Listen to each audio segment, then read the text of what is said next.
जैसे आपको लग रहा है कि मेरी नाव डूब जाएगी, नाव डूब जाएगी, नाव डूब जाएगी, आपको लग रहा है। क्यों लग रहा है आपको कि नाव डूब जाएगी? भगवान ने कहा इसलिए लग रहा है कि नाव जो है भंवर में फंस गई है, वो चक्कर काट रही है।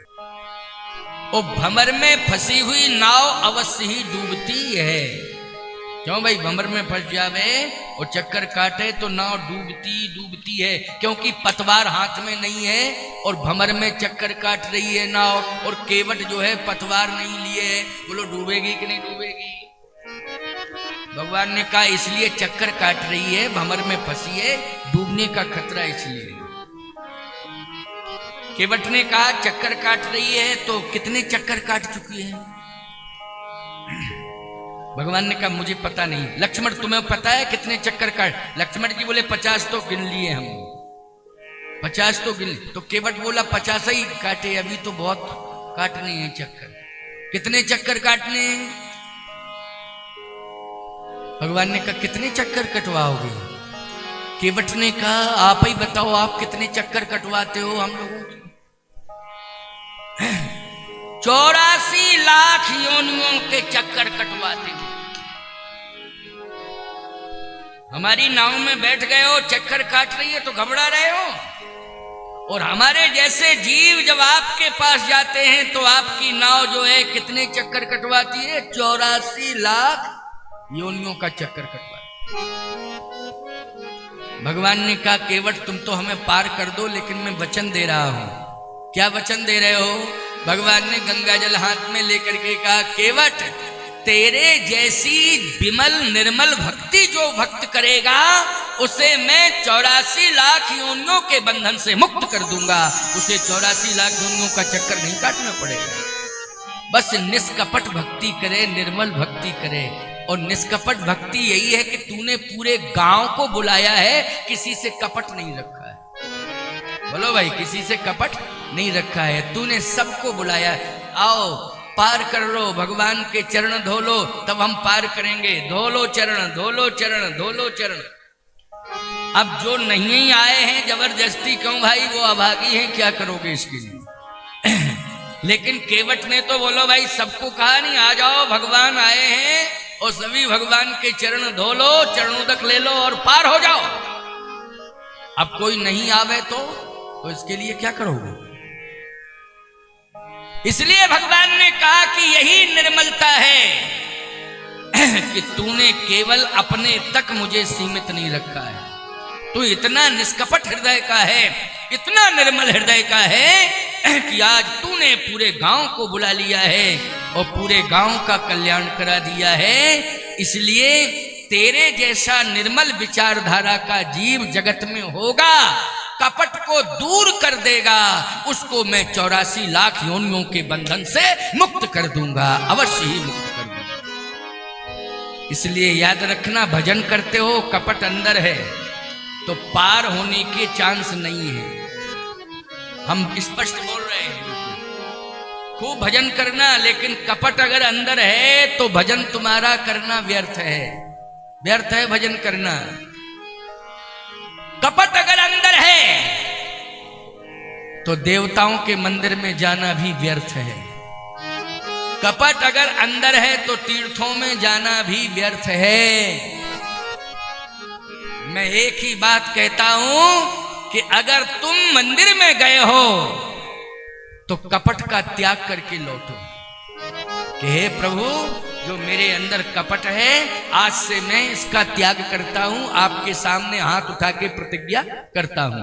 तीर्थ में गए हो यदि तो तीर्थ में यही कहो कि मैं तीर्थ में आया हूं, हे प्रभु मैं कपट त्याग के जा रहा हूं। क्या त्याग के जा रहा हूं? कपट त्याग के जा रहा हूं। हे प्रभु मैं कथा सुनने के लिए आया हूं, कथा सुनकर के मेरे हृदय में परिवर्तन आ जावे और मेरे अंदर से कपट चला जावे। हे प्रभु आपकी कथा मेरे ऊपर इतनी कृपा करे और कथा के माध्यम से हम कपट को दूर कर दें। ये कपट ही सबसे ज्यादा खतरनाक है। आज जितने भी बड़े बड़े कांड हो रहे हैं कपट के कारण हो रहे हैं। बोलो किसके कारण हो रहे हैं? कपट के कारण। आप लोग मोबाइल में देखते हो, समाचार पत्रों में भी पढ़ते हो, पत्नी ने धोखे से पति को मार दिया और पति ने धोखे से पत्नी को मार दिया। बोलो भाई, है कि नहीं? जल्दी बोलो। बेटे ने बाप को मार दिया धोखे से।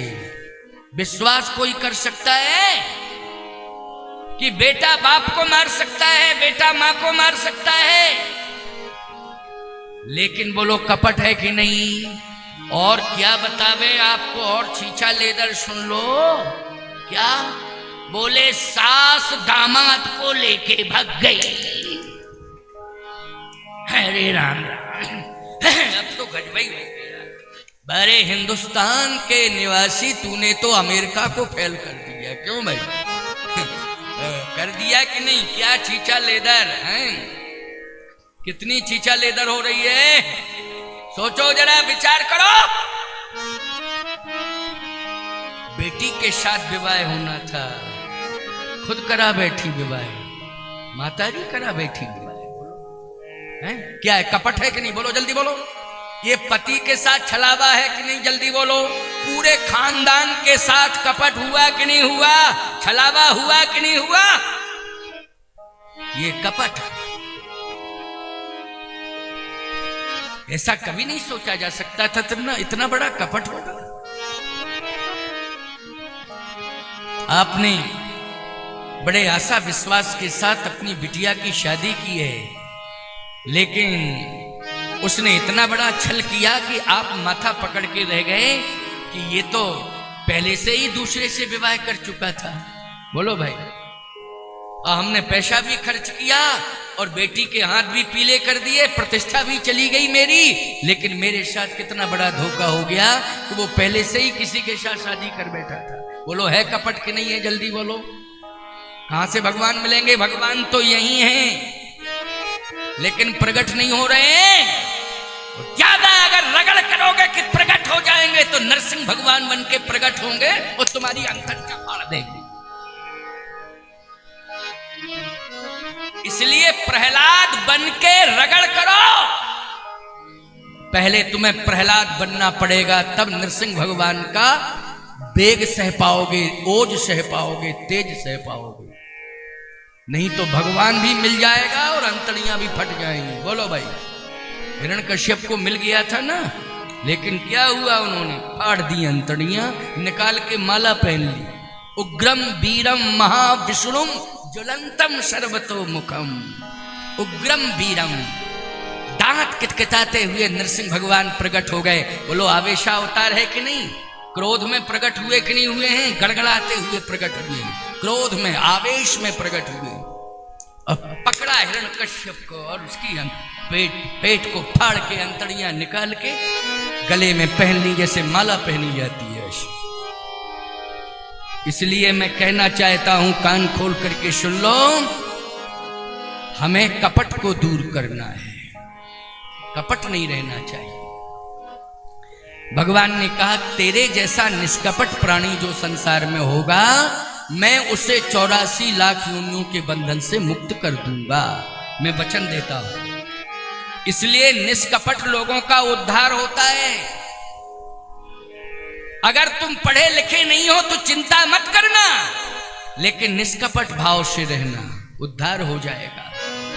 अगर तुम सामर्थ्यवान नहीं हो, तुम्हारे पास भगवान के मंदिर में नारियल चढ़ाने तक का पैसा नहीं है, कोई बात नहीं। भगवान कहते हैं मुझे तेरे नारियल की जरूरत नहीं है, तेरे धन की जरूरत नहीं है, माला की भी जरूरत नहीं है। मुझे आवश्यकता है तो निर्मल मन की आवश्यकता है। तू निर्मल मन बना ले, मैं तेरा हो जाऊंगा, तुझे मिल जाऊंगा। निर्मल मन जन सो मोहि पावा, मोहि कपट छल छिद्र ना भावा। बोलो प्रमाण मिल गया कि नहीं? मोह कपट छल छिद्र ना भावा, निर्मल मन जन सो मोहि पावा। इसलिए केवट तेरे जैसी निर्मल निष्कपट भक्ति जो करेगा, मैं उसे 84 लाख योनियों में भ्रमण नहीं करने दूंगा। मैं उसका उद्धार कर दूंगा, अपना पार्षद बना लूंगा, परम पद दे दूंगा, वैकुंठ में विशेष स्थान दे दूंगा। ये भगवान ने वचन दिया है। किसको दिया है? भक्त को दिया है। वो भक्त कौन है? केवट है। वाह! केवट ने कहा बस प्रभु यही तो सुनना चाहता था। पतवार हाथ में ली और फिर पतवार हाथ में लेकर के भगवान का दर्शन करता हुआ उस पार ले गया भगवान। जैसे ही उस तट पर पहुंचा, प्रभु सच्चे यही कछु नहीं दीना, भगवान जैसे उतरे, लंबी दंडवत की उसने, साष्टांग दंडवत। भगवान ने कहा केवट बस तुमने मुझे पार कर दिया, मैंने तुम्हें आशीर्वाद दे दिया है, मुझे अब जाने दो। केवट कहता है कि प्रभु आप जाएंगे तो निश्चित रूप से, लेकिन आपका चेहरा बता रहा है कि संकोच है आप। भगवान ने कहा कि बना रहने दो संकोच, तुम तो मुझे जाने दो। केवट ने कहा नहीं, पहले आप अपने संकोच को दूर करिए। यानी संकोच लेकर के आप गए तो इसका मतलब है असंतुष्टि, और असंतुष्टि लेकर के आप अगर जाएंगे तो मुझे संतुष्टि नहीं मिलेगी। आपका प्रसन्न होना बहुत आवश्यक है। मेरा तो चरण धोना बेकार चला जाएगा, पार करना बेकार चला जाएगा, सब कुछ बेकार है यदि आप असंतुष्ट हो गए। आप संतुष्ट कैसे होंगे? भगवान ने कहा कि मैं कह दूं वाणी से तो कोई अर्थ नहीं निकलता है। तब तक सीता जी ने धीरे से, क्योंकि मन समझ गई किशोरी जी, केवट ने नहीं देख पाया, और धीरे से ऐसे पीछे हाथ किया और उंगली में जो अंगूठी थी उसको धीरे से उतारा, और भगवान का हाथ नीचे था और चुपचाप हाथ में दे दिया। अब भगवान ने यूं यूं यूं हाथ में मुस्कुरा गए। केवट बोला चलो, प्रसन्नता आ गई, प्रसन्नता आ गई। भगवान ने कहा प्रसन्नता आ गई, मुट्ठी में कुछ आ गया। प्रसन्नता आ गई लेकिन मुट्ठी में कुछ आ गया, बस लो। केवट ने कहा पहले बताओ क्या है ये? तुलसीदास जी कहते सिए पिए ही की जान निहारी, सिए पिए ही की जान निहारी, मन मुदरी मन मुदते उतार। मणि मुदरी जो महाराज जनक ने सीता जी को मुदरी पहनाई थी, वो मुदरी सीता जी ने उतारी और प्रभु राम को दे दी कि केवट को दे दी। क्योंकि भगवान संकोच में थे, उदास थे कि मैंने इसको कुछ भी नहीं दिया। भले ही इसने कहा कि मुझे कुछ नहीं चाहिए, लेकिन मुझे कुछ ना कुछ तो देना चाहिए था। लेकिन क्या करें, कुछ है ही नहीं तो क्या दूं। लेकिन किशोरी जी ने तुरंत कहा मुदरी दो, मुदरी। अच्छा एक बात बताओ, ये मुदरी कितनी होगी? तोला दो तोला सोने की होगी। भाई मुदरी कोई कितना ही बड़ा आदमी पहने, 1 किलो की पहनेगा क्या उंगली में? क्यों भाई, 1 किलो वजन सोना बड़ा बड़ा आदमी कोई है, अब 1 किलो सोने की मुदरी पहने तो उंगली टूट जाएगी कि नहीं टूट जाएगी? क्यों?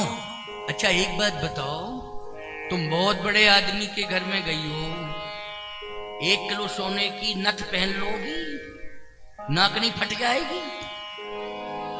बोलो भाई। आखिर वो नथनी की एक सुनिश्चित ईमानदारी के साथ बताओ, उसका भार होगा, सुनिश्चित हो, वजन होगा कि नहीं होगा उसका? सुनिश्चित वजन उसका, उससे ज्यादा नहीं। चाहे जितना तुम्हारे पास भरा पड़ा हो सोना, लेकिन उसका वजन नथनी के हिसाब का ही होगा। उसमें करोड़ों रुपए के नग लगवा लो, ये बात अलग है। क्यों भाई, हीरे मोती जो भी लगवाना हो अलग बात है, लेकिन बताओ भाई सोना का तो तौल सुनिश्चित होगा कि नहीं होगा? सुनिश्चित तौल मापदंड है उसका। ऐसे ही मुदरी भले ही महाराज जनक ने सीता जी को दी है, लेकिन मुदरी कितनी होगी? 1 तोला नहीं तो 2 तोला की होगी मुदरी। सोचो जरा, विचार करो, पुराने जमाने में क्या रेट था सोने का, बताओ जरा। मैं तुमसे पूछ रहा हूं, आज तो बहुत महंगा रेट है, पुराने जमाने में सोने का बता दो जरा रेट क्या था? हैं? आना दो आना पड़ना है ना, ऐसी इसी में तो था हिसाब किताब है। 1 आना, 2 आना, 3 आना, 4 आना, 5 आना, 6 आना, 7 आना, 8 आना, 9 आना, 10 आना, 11 आना, 12 आना, 13 आना, 14 आना, 15 आना, 16 आना, 17 आना, 16 आना, 16 ही तक रहता था। क्यों है 16 आना? क्यों 16 ही आना तक रहता था ना, कि 12 आना तक नहीं, 16। 1 कछू का 4 आना, 2 कछू का 8 आना, 3 कछू का 12 आना और 4 कछू का 16 आना। 16 आना का पुराना हिसाब है। लेकिन मैं कहना यह चाहता हूं कि उस मुद्री के समान त्रिभुवन में कोई कीमती नहीं था। ये थी वो मुद्री। जैसे इंद्र के पास कल्प वृक्ष है स्वर्ग में, तो कल्प वृक्ष का अर्थ क्या है कि इंद्र जब भी जो चाहता है वो मिल जाता है उसे, क्योंकि कल्प वृक्ष की महिमा है, जो भी मांगेगा वो मिलेगा। लेकिन है वो कहां? स्वर्ग में, मृत्युलोक में नहीं है कल्प वृक्ष। अगर मृत्युलोक में तुम कल्प वृक्ष का दर्शन करना चाहते हो तो गिरिराज गोवर्धन जी चले जाओ, कल्प वृक्ष हैं। कामतानाथ कामदगिरि चले जाओ, ये कल्प वृक्ष हैं। समझ रहे हो कि नहीं? साक्षात कल्प वृक्ष हैं। गिरिराज जी की परिक्रमा कराओ, कल्प वृक्ष हैं, जो मांगोगे मिलेगा। कामतानाथ की कामदगिरि की परिक्रमा कराओ, जो मांगोगे सो मिलेगा। ये कलिजुग के प्रत्यक्ष जो है कल्प वृक्ष है। ये मैंने अपने अनुभव की बात कही और संतों का भी मत है, साधु मत है और लोक मत भी है, वेद मत भी है। ये है कल्प वृक्ष है कामतानाथ भगवान, गोवर्धन गिरिराज जी कल्प वृक्ष है। लेकिन मैं कहता हूं कि महाराज श्री जनक के पास उस काल में कल्प वृक्ष के रूप में थी ये मुद्री। इसका नाम है चिद्रूपा मुद्री। ये कल्प वृक्ष से भी ज्यादा महान है, क्योंकि कल्प वृक्ष के नीचे जाया जाता है तब मिलता है। कल्प वृक्ष किसी के पास नहीं आता है। लेकिन ये मुद्री ऐसी थी कि चाहे जहां ले जाओ, क्यों भाई, चाहे जहां ले जाओ और वहीं मांग लो, चाहे जहां चले जाओ वहीं मांग लो, वहीं मिल जाए। जैसे हमारे पास अगर चिद्रूपा मुद्री होती ना, तो हम यहां होते डेरा पर, तो पिछोर ठहरने की जरूरत नहीं थी। यहां पर एक आलीशान भवन बन जाए, तुरंत पिछोर छोड़ जाने की जरूरत ही नहीं थी। एसी लग जाए, एसी लग जाता, तुरंत तुरंत लग जाता एसी। 56 प्रकार के व्यंजन बन जाए, दुकान से कोई राशन पानी खरीदने की जरूरत नहीं थी। और बढ़िया नींद आ जाए, नींद आ जाती। और कहते शेर आके खाना ले, तो शेर आके खाना कथो नहीं हो पाती, क्योंकि वो तो जैसा मांगो वैसे ही हो जावे, जैसा मांगो वैसे ही हो जावे, तुरंत उपलब्धि होती है। ये मुद्री जनक जी ने इसलिए दी थी सीता जी को कि बेटी तू अयोध्या के वैभव से प्रभावित मत होना। अयोध्या जैसा वैभव तो तू जहां जाएगी वहां हो जाएगा। बोलो भाई, समझ रहे हो कि नहीं? और ये राज्य और खजाने से बड़ी कीमत बेटी की है। और तू बेटियों में भी ऐसी बेटी आई है कि आदि शक्ति बेटी बन के आई है। तो मुझे तो सब कुछ दे देना चाहिए, लेकिन मैंने दे दिया जितना देना था, परंतु जो सबसे ज्यादा कीमती महिमा मंडिता है ये चिद्रूपा मुद्री, ये मैं तुझे दे रहा हूं। अयोध्या जैसा वैभव जहां जहां तू रहेगी वहां वहां तुझे मिल जाएगा।